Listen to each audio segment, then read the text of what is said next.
Hey everyone, thanks so much for stopping by and checking out my channel. It's great to have you. This is a special video because it's the last and final part 5 of my 5-part Bburago diecast model car collection series. If you haven't already, I urge you to check out the links in the description box below if you'd like to see the other parts 1 through 4. So now I'm going to turn on this turntable and give you your 360-degree view, and we'll chat about the model more in just a moment.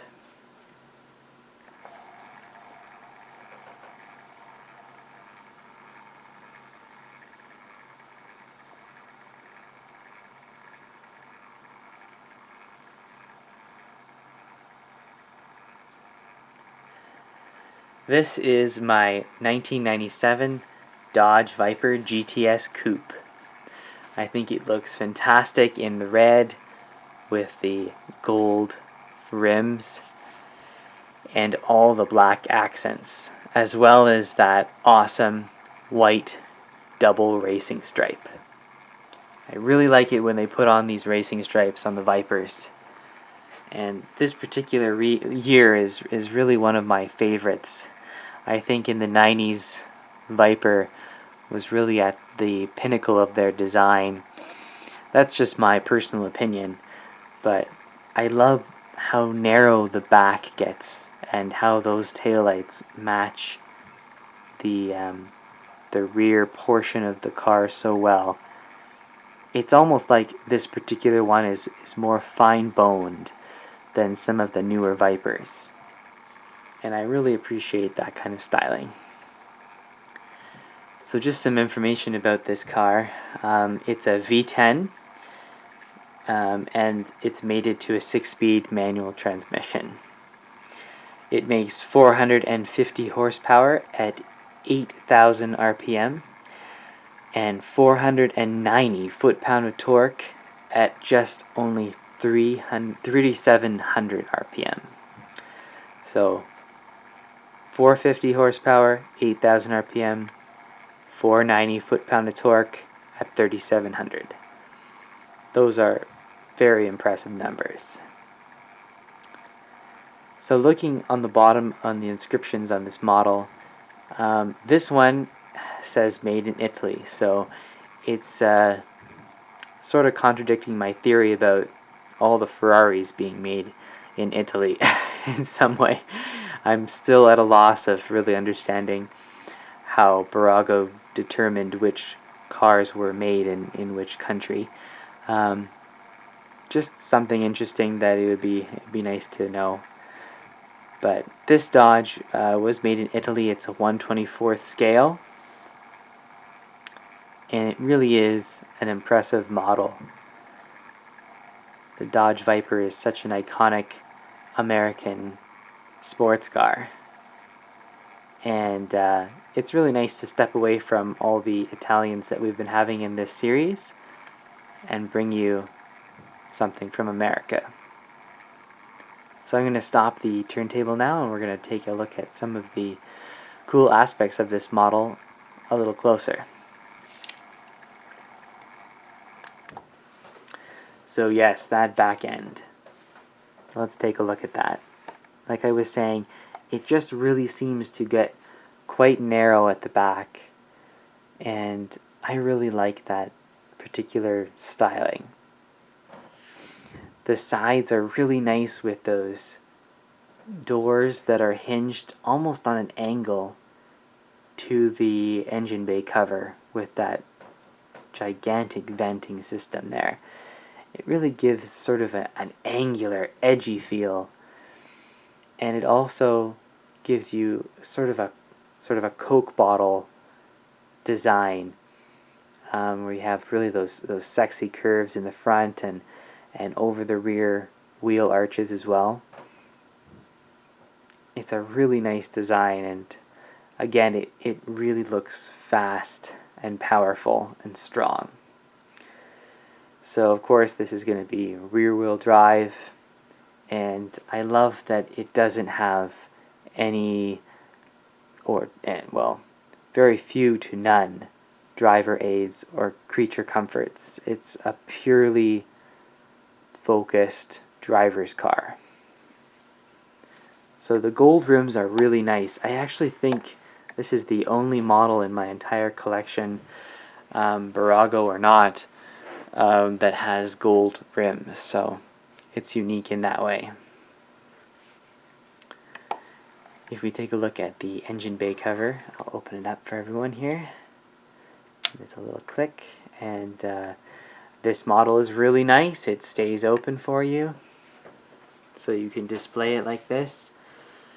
And like I mentioned with some of the other cars in my collection, I actually don't display it with the hood open because I really enjoy the lines of the model and keeping it clean, so I only open it if someone asks or if I'm dusting it, etc. So it's nice that they added some red and black accents to this engine bay. And unlike the Ferrari F50 that we looked at just recently in this series, you'll see that the wheel arches are incorporated in the engine cover and not the main chassis. So when you're next to this vehicle, you'd be able to see the full tire and the tread and everything around it, the suspension, quite easily. Very similar to a Corvette.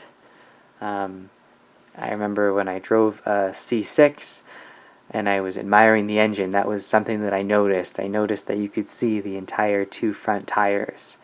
And unless you're underneath the vehicle, typically you don't see the top of the tread when the car is parked. So I think it's a really interesting design feature.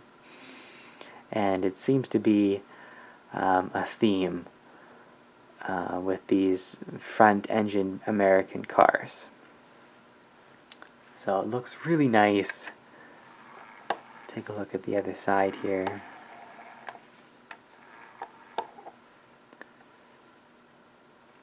You can actually see the headlights, and you can see the word Viper there.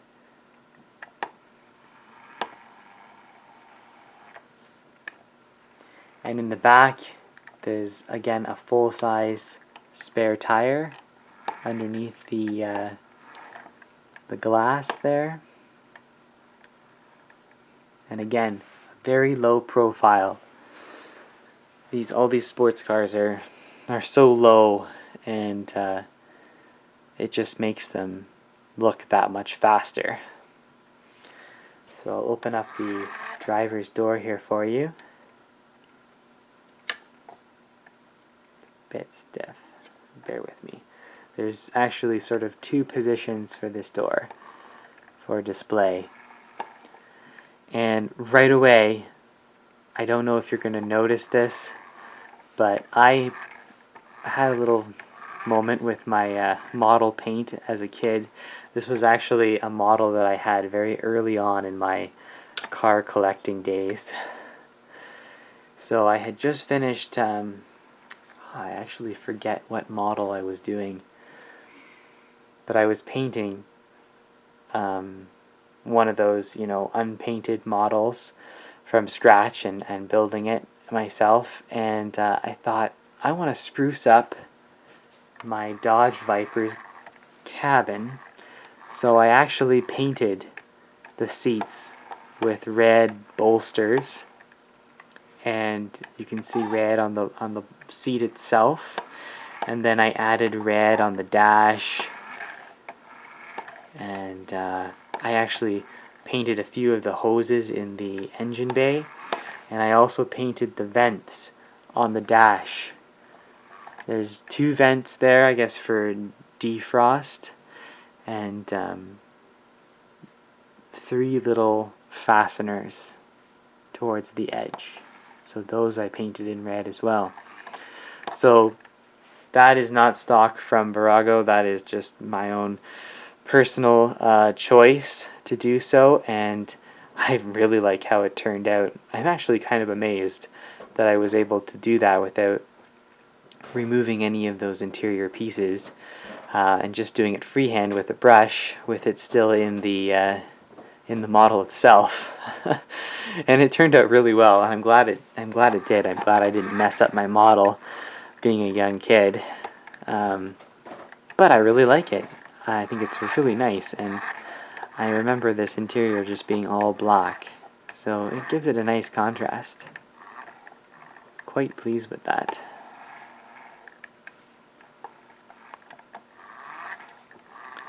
So there it is with everything open, and I'm going to turn the turntable on again for you so you can get your full look around. That front engine bay cover open like that, it's really amazing. It's a sail basically. But it looks super cool. I love that little dovetail spoiler on the back. Those spoilers are really my thing, you know, versus a spoiler that's bolted on. I love the dovetail spoilers or anything that's incorporated into the bodywork, and it's just one piece with the rest of the car. Really cool. So thank you so much, everyone. If you followed me from part 1, I really appreciate it. And if you haven't, please check out those other videos. I have some really nice models on the channel. I'm going to be starting a new series once I've uploaded this video, so stay tuned. And I have plenty more car model walkarounds to come. So I hope you have a great day, all the best, and I hope to see you again very soon. Thanks so much. Cheers.